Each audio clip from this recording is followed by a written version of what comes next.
talata sa umagang ito ay marahil pamilyar sa iba, o marahil sa iba naman ay hindi.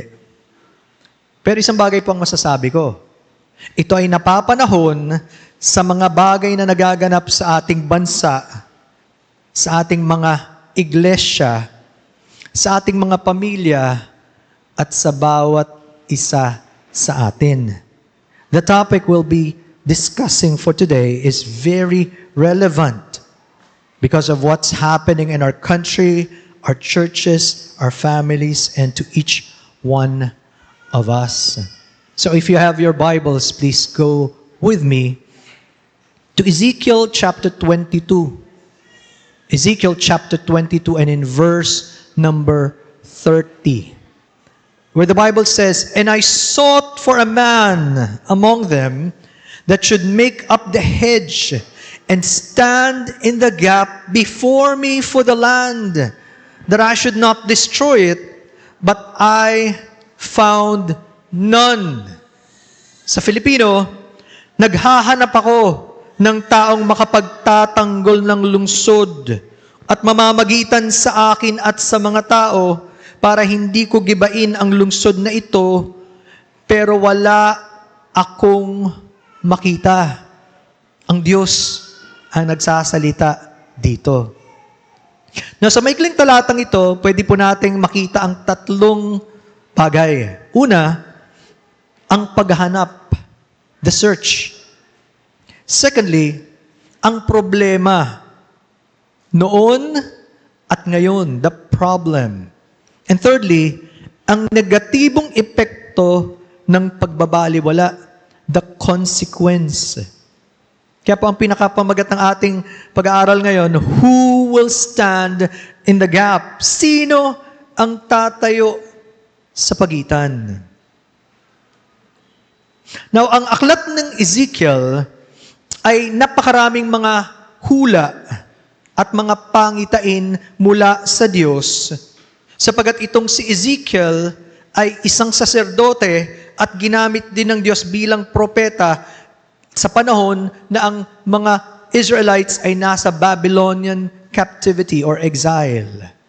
So, this book contains prophecies and visions that God gave to Ezekiel, who was both a priest and a prophet during the Babylonian exile. At ang mga temang makikita po natin dito ay ang tema ng paghatol ng Diyos sa bayan ng Israel at sa mga bansa na malapit sa kanila dahil sa kanilang mga kasalanan. Pero, nagbibigay din ng Diyos ng pag-asa, ibabalik sila ng Diyos at sila ay tutubusin. There will be the future hope of restoration and redemption. Now, specifically sa ating text in Ezekiel 22, pag binasa nyo ang kabanatang ito, kitang-kita agad ang dami ng kasalanan ng bayan ng Diyos. At ang kasalanan, hindi lang sa ordinaryong tao, pati sa mga spiritual na pinuno at sa kanilang mga pinuno ng pamahalaan. May mga pagpatay, may mga pagsamba sa Diyos-Diyosan, may mga pang-aapi sa mga mahihirap at walang kakayanan, walang pagrespeto sa Diyos at sa mga kautusan ng Diyos, may immoralidad, at marami yumayaman sa maling paraan. Kaya nga nung binabasa ko to at pinag-aaralan ko, ang inilalarawan ba sa Ezekiel, especially in 22, ay yung panahon nila o yung panahon natin? Biglang nakakamangha dahil napakaraming pagkakahalintulad. Kaya dito nyo makikita na ang Biblia ay salita ng Diyos. Dahil bagamat daang taon na ang lumipas nung isinulat ito, pero akmang-akma para sa ating panahon ang mga prinsipyo nito. Sapagkat ang tao, malimang baguhin ng Diyos, ay babalik at babalik sa kanyang natural na kalagayan. Kaya ito ay paalala para sa ating lahat. Ano ba ang ugat ng lahat ng iyon? What was the root cause of all their problems and sins? Isang bagay. Nakalimutan nila o kinalimutan nila ang Diyos. They have forgotten God. Sabi sa verse 12, doon sa ating Ezekiel 22, especially the second part, at ikaw ay nakinabang sa iyong kapwa sa pamamagitan ng pang-aapi at nilimot mo ako, sabi ng Panginoong Diyos. Yun. Ang ugat ng lahat ng ating kasalanan at mga nararanasan na bunga noon ay ang pagkalimot at paglayo sa Diyos. Kahit ano pa yan. At dahil nga ang Diyos ay banal, hindi niya pwedeng payagan na magpatuloy ang kanyang bayan na ganun-ganun lang. Hahatulan ng Diyos ang kanyang bayan. God will judge them. At kapag napansin niyo po sa talatang 14, in verse number 14, sabi doon, makakatagal ba ang iyong tapang o mananatili bang malakas ang iyong mga kamay sa mga araw na haharapin kita? Akong Panginoon ang nagsalita at gagawin ko yun. Sa English, I, the Lord, have spoken and I will do it. Ang pagiging tapat ng Diyos, lalo na sa kanyang mga salita, works both ways. Tapat siya sa kanyang mga pangako sa atin, pwede niyang pagpalain ang kanyang bayan, pero tapat din siya na maghatol, lalo na sa mga taong ayaw sa kanya. Yan ang katapatan ng Diyos. And then pag tinignan niyo po sa verse number 15, aking pangangalatin ka sa gitna ng mga bansa at pagwawatak-watakin kita sa mga lupain at aking lilinisin ang iyong karumihan sa gitna mo. Andun ang pag-asa, bagamat magkakalayo-layo sila, pero lilinisin sila ng Diyos. Pero tingnan nyo, may mga tao, ayaw nila eh. Sabi sa 16, at lalapastanganin mo ang iyong sarili sa paningin ng mga bansa at iyong malalaman na ako ang Panginoon. In English, verse 16, you shall defile yourself in the sight of the nations, then you shall know that I am the Lord. Pansinin nyo, mararanasan muna nila na sirain ang kanilang sarili at ipahiya ang kanilang sarili bago nila makilala kung sino ang Diyos. At may mga taong ganun. Sa katigasan ng ulo at walang pakikinig sa Diyos, hihintay nila yung pinakamabigat na paghatol ng Diyos bago pa sila matutong tumingin man lang o kilalanin na mayroon palang Diyos. Naghihintay pa ng pagpalo o parusa. Imbis na agad-agad lumapit sa Diyos sa kanyang pag-ibig at sa kanyang awa. Human nature, no? Kaya kailangan tayong turuan ng Diyos. Now, sa ganitong kalagayan, ipapadala ng Diyos ang mensahe niya sa pamamagitan ni Propetang Ezekiel. At kung papaanong nais niya na meron sanang tao na mamagitan sa harapan ng Diyos para hindi niya hatulan ang kanyang bayan at tuluyan silang wasakin. Muli, yung ating talata, Ezekiel 22:30, naghahanap ako ng taong makapagtatanggol ng lungsod at mamamagitan sa akin at sa mga tao para hindi ko gibain ang lungsod na ito, pero wala akong nakita. Napakabigat ng problema. Naghahanap ang Diyos, the search, pero mabigat ang problema. Noon at ngayon, ganun din. At mayroong negatibong epekto ang kanilang pagbabaliwala. The consequence. Yung binabanggit dyan sa ating talata na gap o puwang also refers to a breach in the city's defenses. Ibig sabihin, inihalin tulad sa pader na merong bahagi ng pader na nasira. May butas sa pader at pwedeng pasukin ng kaaway. They are now vulnerable to attack and destruction. Now, tandaan nyo, sa mga panahong yon, ang pader ang isa sa pinaka-epektibong paraan para ipagtanggol nila ang kanilang syudad. Kaya kailangan matibay ang pader. Kapag may butas o awang, alam naman natin, madaling makakapasok ang mga kaaway mula sa labas. Now, imagine the scene with me. Halimbawa, meron tayong pader, tapos nakita nyong merong butas o sira. Anong gagawin natin kung tayo ay may pagmamalasakit? Tutulong ba tayo para itayo, para hindi na may bahaging butas o sira? Yun dapat sa mga responsabling mga tao, pag may nakita kang sira at pwedeng makaapekto ng malaki, magvo-volunteer na tayo. Di ba? Kitang-kita mo na eh. Huwag mo nang hayaang lumaki pa o dumating pa yung kaaway, tutulong tayo. Dahil yung pagsisimula ng maliit, at alam natin yan, lalo sa mga panahon ng pagtag-ulan, minsan maliit lang na butas, tulo ng tulo. Pag pinabayaan mo, lumalaki. Ganon din yung problema. Kapag hindi mo ngayon inayos, pwedeng lumaki hanggang sa ikabagsak o ikapahamak. At ganon ang pwedeng mangyari na sinasabi ng Diyos, ang buong syudad ay pwedeng magapi ng kaaway. Nakikita nyo kung gaano kaseryoso ang kalagayang iyon? Now, wala naman tayong pader sa panahon natin. Kaya siguro magtatanong ang mga tao, ano naman ang epekto niyan sa akin? Ano naman ang pakialam ko dyan? Wala naman tayo sa ganyang kalagayan. Pero alam niyo ba, hindi lang yung literal na pader ang kailangan nating pagandaan. Sa buhay ng marami sa atin, may mga bagay, lalo na sa wala ang pangunguna ng Diyos. Para bang may disconnect.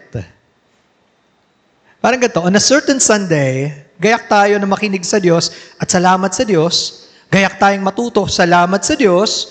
Pero pagdating ng Monday to Saturday, nasa na ang Diyos sa buhay natin? Hindi ba napakalaking disconnect nun? Kung talagang siyang mahalaga, ba't di siya mahalaga sa buong linggo?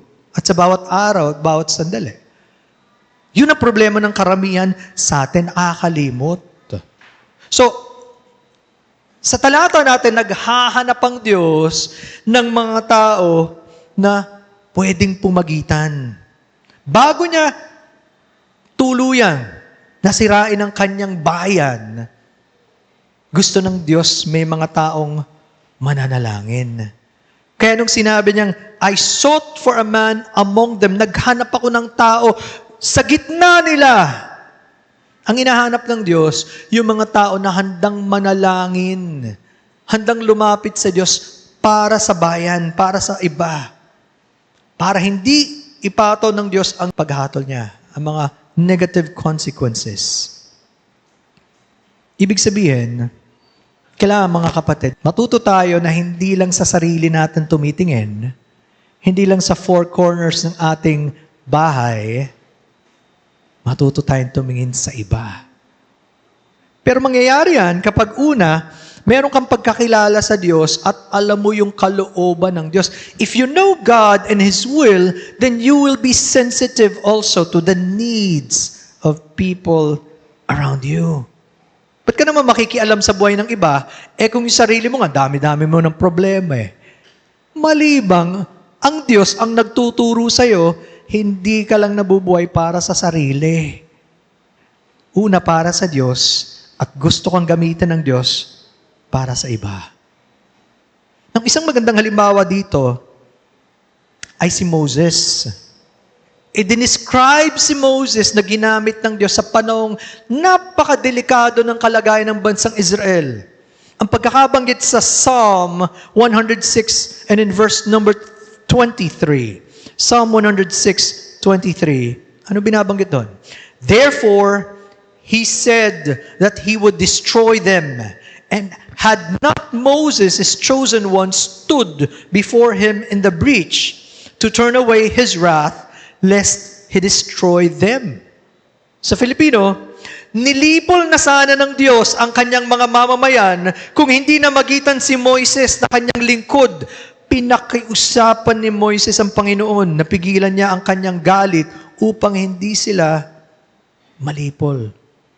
Nakikita nyo kung gaano kalala ang sitwasyon at gaano kalaking tungkulin ang ginampanan ni Moses para sa kanyang bayang Israel. Ang kwento po, mapapansin nyo, mababasa nyo, sa Exodus chapter 32. Ito yung panahon na si Moses nasa tuktok pa ng Mount Sinai.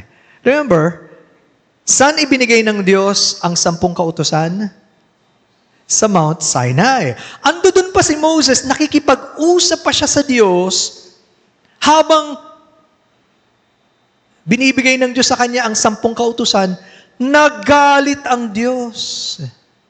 At sa panahon ito, itinakwil ng Diyos ang bayang Israel. Sabi nga niya kay Moses, yang bayan mo.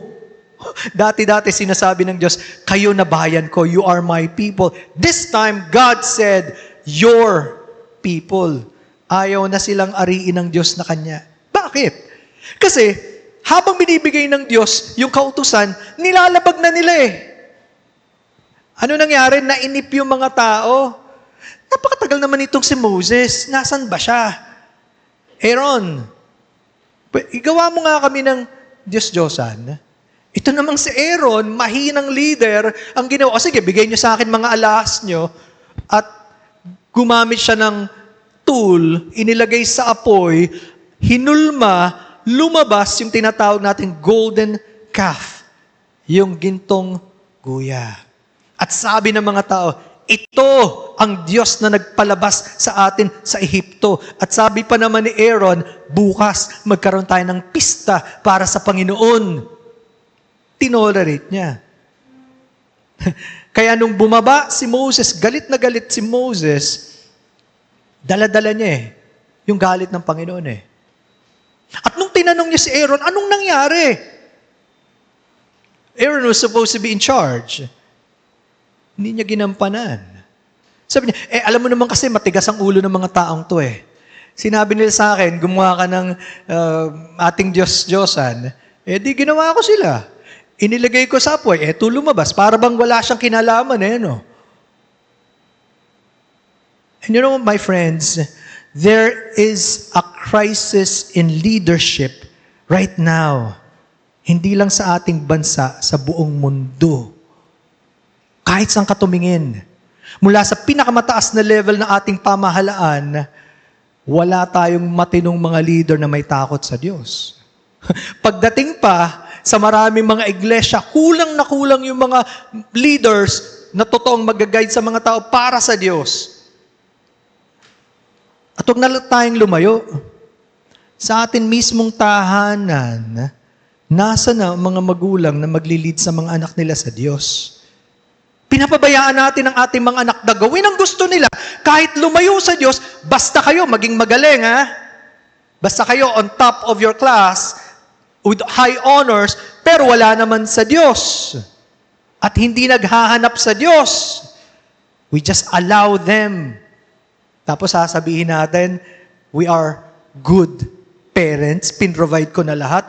How about their spiritual lives? Hindi niyo ba napapansin? Saan nagmula lahat yan? Sa tahanan na walang pagkatakot sa Diyos. Dahil kung ang mga magulang may takot sa Diyos at itinutuwid ang mga anak, pag lumaki sila at nagkaisip, dala-dala nila ang salita ng Diyos, kahit anong antas na ang marating nila sa sarili ng careers o sa gobyerno man nasan sila, dun lalabas ang liwanag na binibigay ng Diyos. With our current leaders, magtataka ka tuloy, nasa na at saan itinapon lahat ng mga katuruan. We feel, hindi lang sa bansang Israel mabigat ang sitwasyon sa ating bansa. Kung di nyo nararamdaman ang concern sa bayan natin, unti-unti tayong inuubos at kinakain ng kasalanan, ng korupsyon, at sabi natin walang epekto sa atin, imposible yan. Tapos, gustong-gusto pa ng mga tao, kung sino yung hindi matinong leader, yun ang iboboto. I mean, it just shows sino ang Diyos sa buhay natin. Now, nung nalaman ni Moses na plano ng Diyos na lipulin ng bayan, sabi ng Diyos, kasi, gagawa na lang ulit ako ng bagong bayan sa pamamagitan mo. Ikaw mangunguna. Di ba sa may hinahin ng tao sabihin, o sige na nga, walang kwenta yung mga taong yan. Di ako na mamumuno ng bago. Hindi ganun ang naramdaman ni Moses Sa pagiging malapit niya sa Diyos, alam na alam niya yung damdamin na iyon. Kaya nakiusap siya sa Diyos.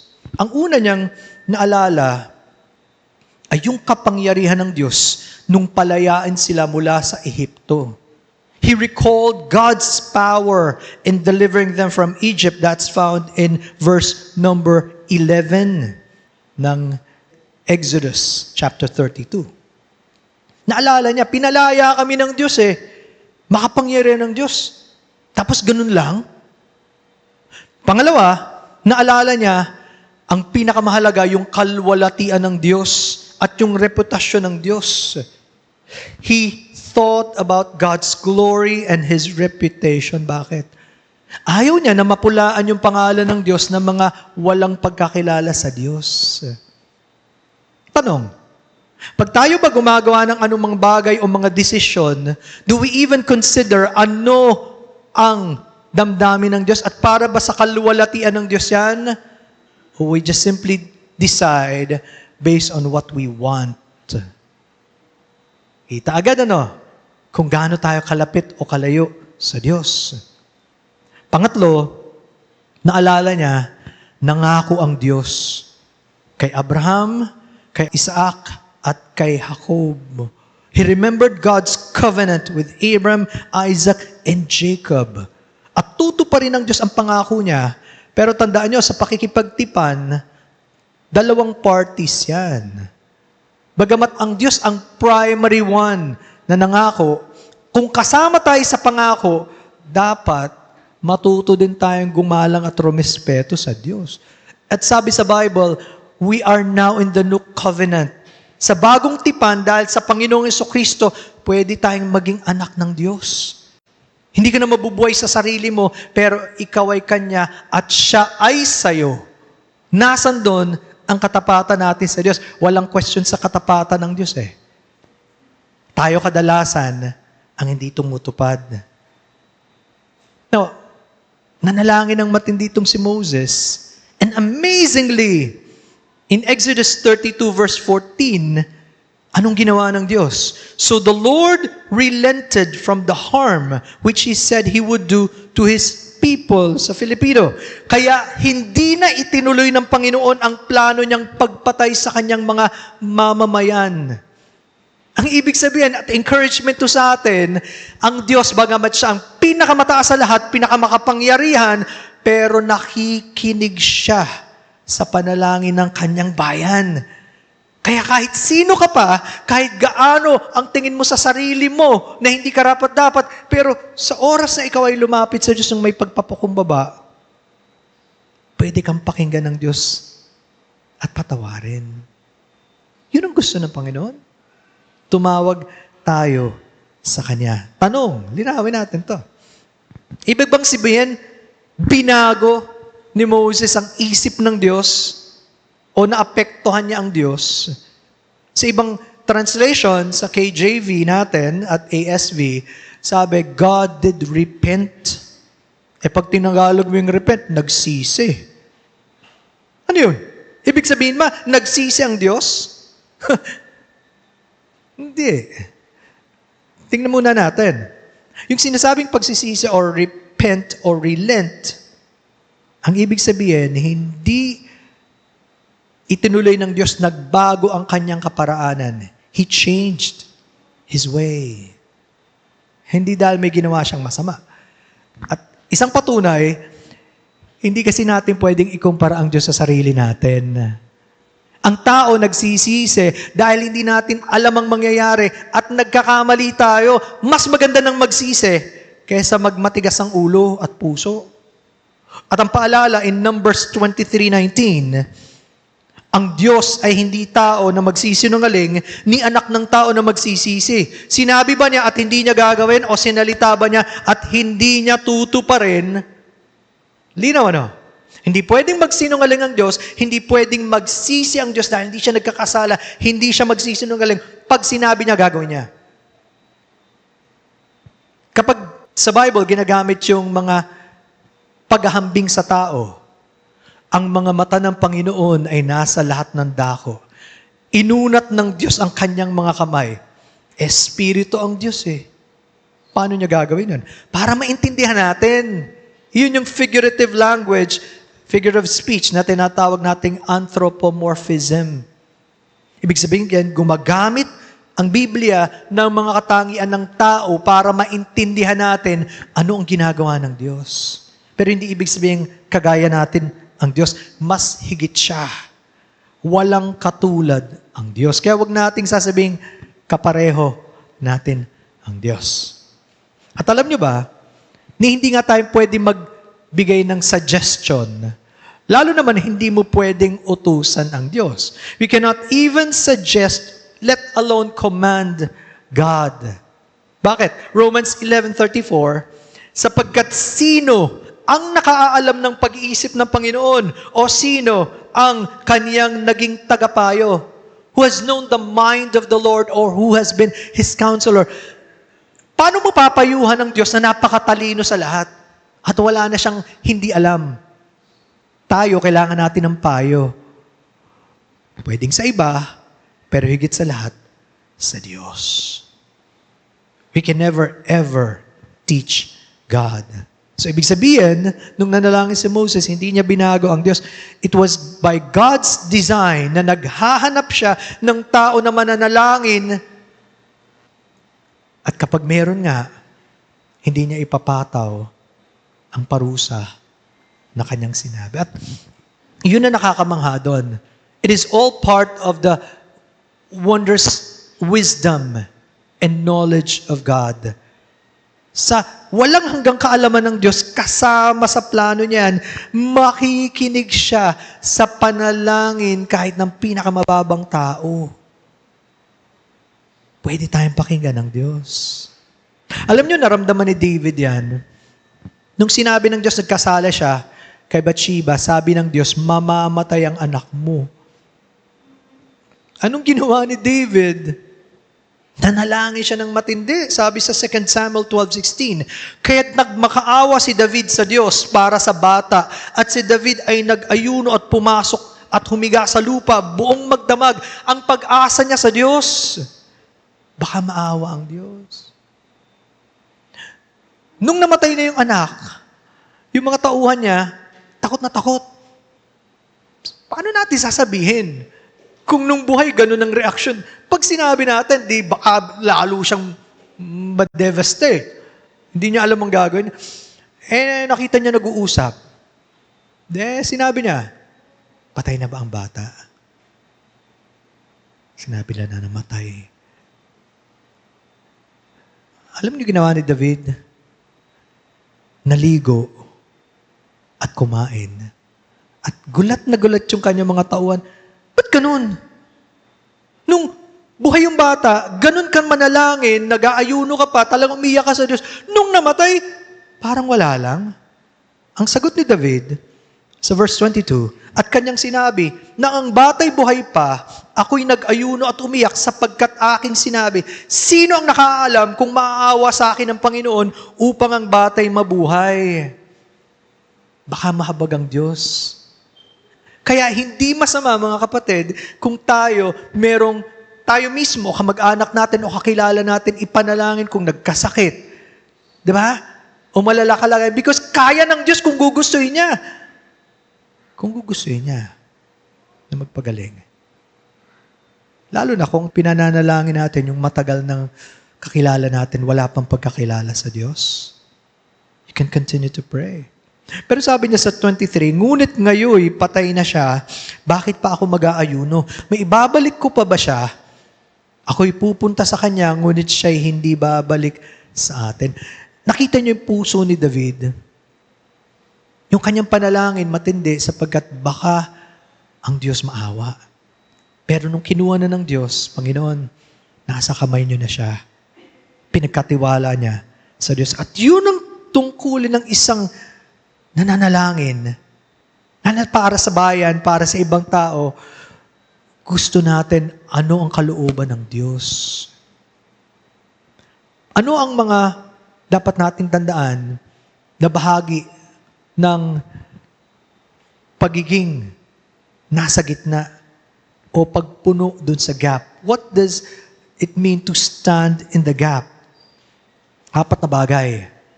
Merong intercession, merong protection, merong averting judgment, and taking a stand. Yung una, intercession. Maraming pagkakataon, gusto ng Diyos, ipanalangin natin ng iba. Hindi nga lang tayo. At doon tayo gagamitin ng Diyos as intercessors for them. Ano ang plano ng Diyos? At ang Diyos ba magbibigay ng pabor sa kanila? Pangalawa, protection. Minsan may mga pagkakataon na pwede at hindi natin alam ang mangyayari, kailangan natin ang pag-iingat ng Diyos.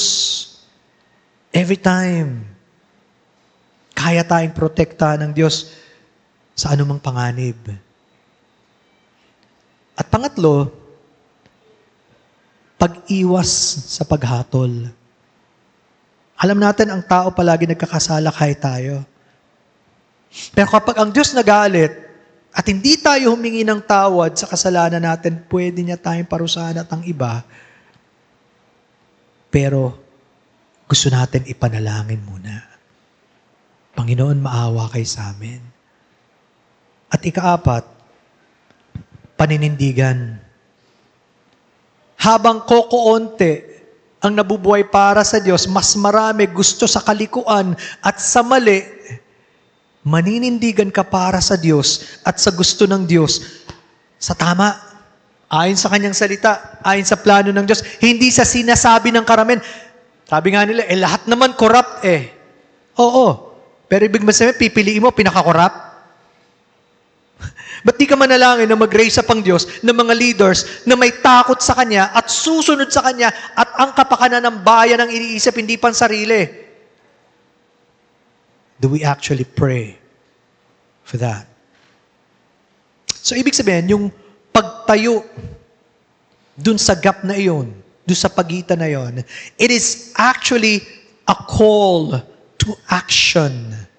Gusto ng Diyos may gawin tayo.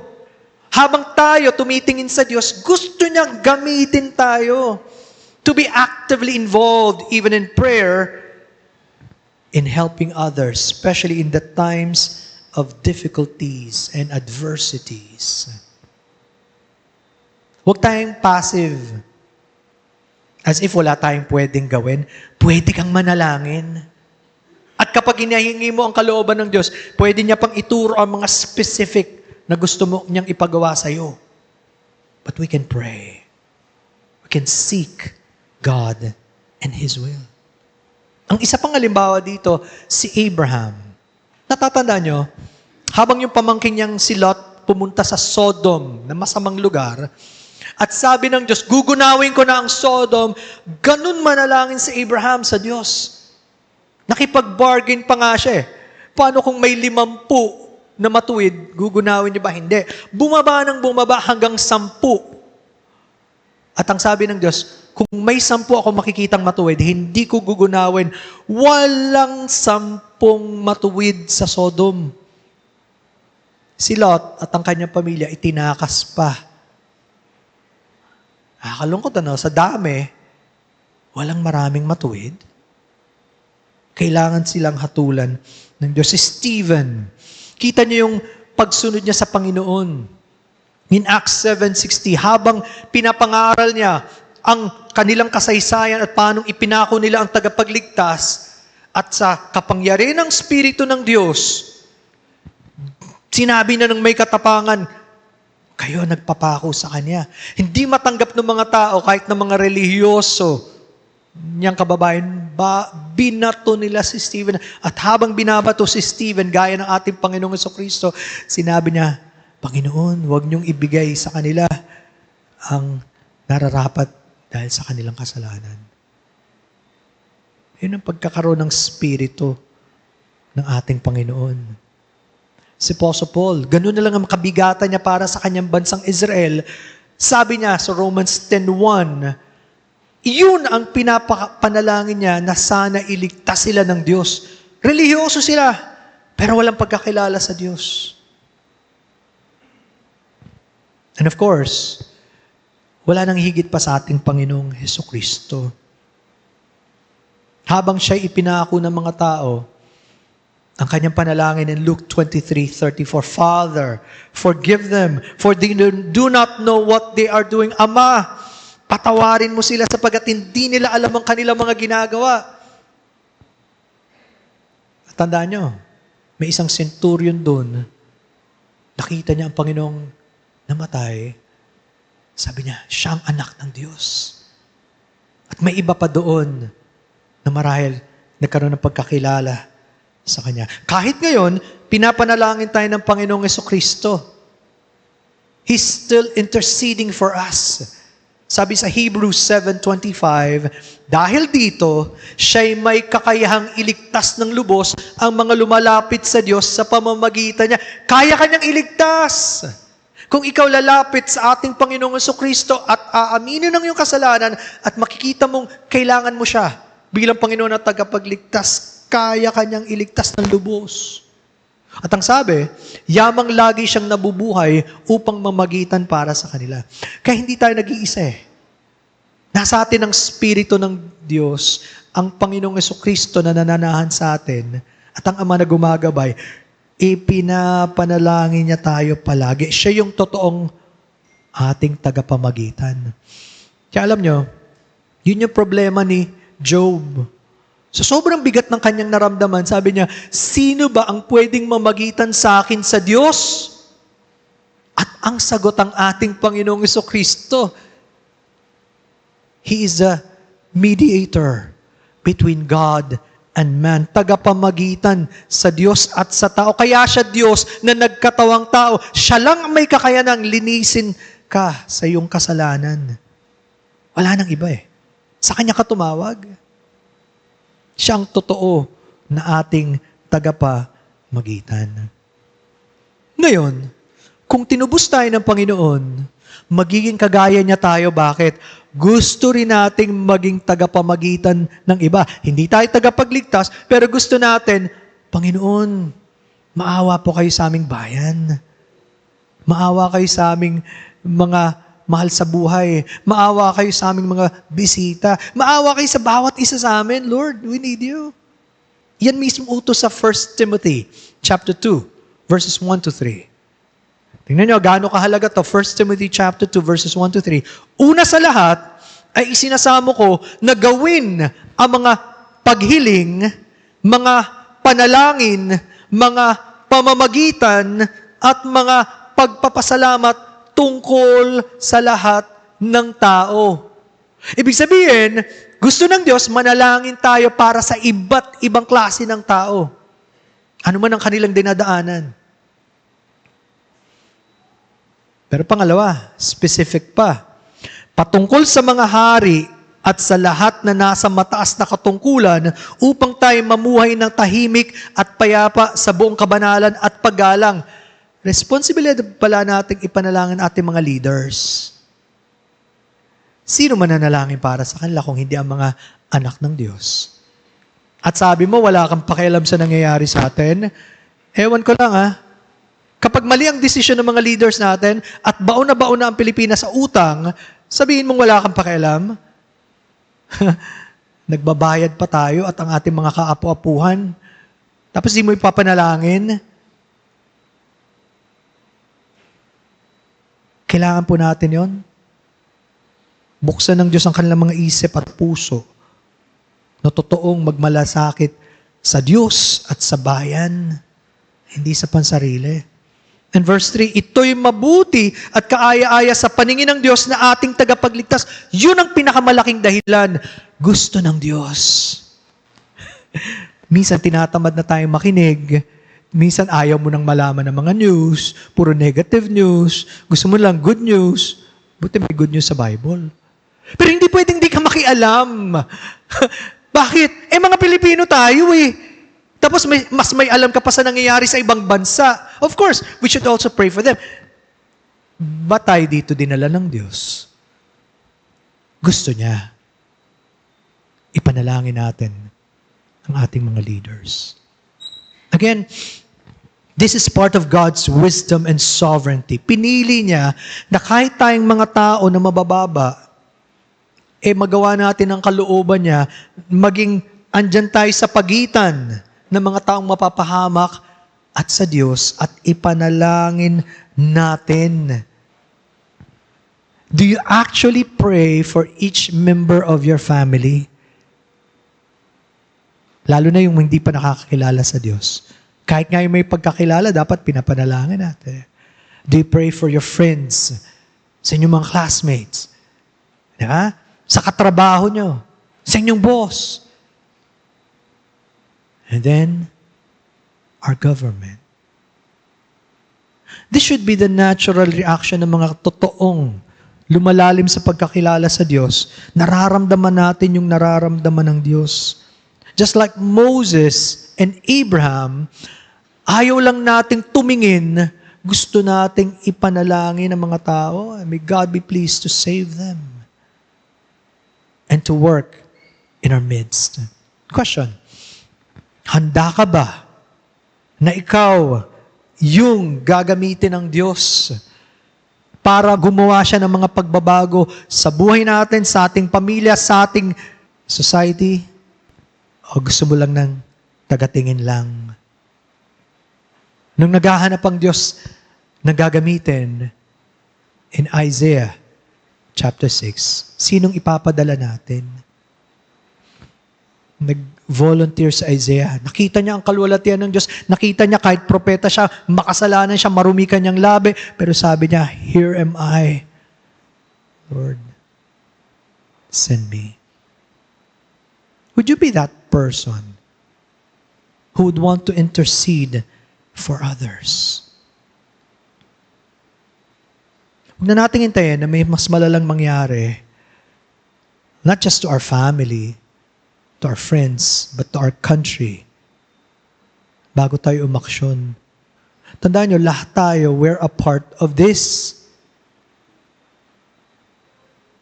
Kapag hindi tayo tumugon sa panawagan ng Diyos, kabahagi rin tayo, kagaya ng bansang Israel, sa mga nagbabaliwala. They didn't care. Huwag sana tayo yung ganun. Ano nangyari? Sa dami-dami nila, walang nakita ang Diyos. Sabi doon, Ezekiel 22:31, yung kasunod na talata, kaya ibubuhos ko ang matinding galit ko sa kanila. Lilipulin ko sila dahil sa ginawa nila. Ako ang Panginoong Diyos ang nagsasabi nito. Wala eh. Lahat matigas ang ulo, lahat matigas ang puso, walang mag-volunteer, walang gusto manalangin, walang gusto mag-take action, puro sila na lang. We're all a part of this. Panahon na mga kaibigan, mga kapatid, para manindigan, para sa katotohanan, para sa Diyos, para ipanalangin ang ating bayan, ang ating mga kapatiran, ang mga taong wala pang pagkakilala sa Diyos dahil mapapahamak sila. Pero kung kasama ka doon sa alam mong hindi mo kilala ang Diyos, ngayon na, lumapit ka na sa Kanya. At magmakaawa ka, Panginoon, kailangan ko po kayo. Iligtas niyo ako. Kaya kang iligtas ng Diyos. Yan ang dahilan ba't ang Panginoong Jesucristo na parito. Siya ang totoo na pumuno nung kakulangan, ang ating tulay. Sana makilala mo siya bilang Panginoon at tagapagligtas. At sa mga anak ng Diyos, let's rise. Let's take courage. Panahon na para seryosohin natin ang Diyos at gusto ng Diyos. Let's take the words of 2 Chronicles 7:14 very seriously. Bagamat para sa bansang Israel, but it's also for us now. At kung ang aking bayan na tinatawag sa pamamagitan ng aking pangalan ay magpapakumbaba at mananalangin at hanapin ako at tumalikod sa kanilang masamang lakad, akin silang papakinggan mula sa langit at patatawarin ko ang kanilang kasalanan at pagagalingin ang kanilang lupain. Sana kasama tayo dyan. And may God have mercy upon us, our church, our families, our country. Maawa nawa ang Diyos sa atin.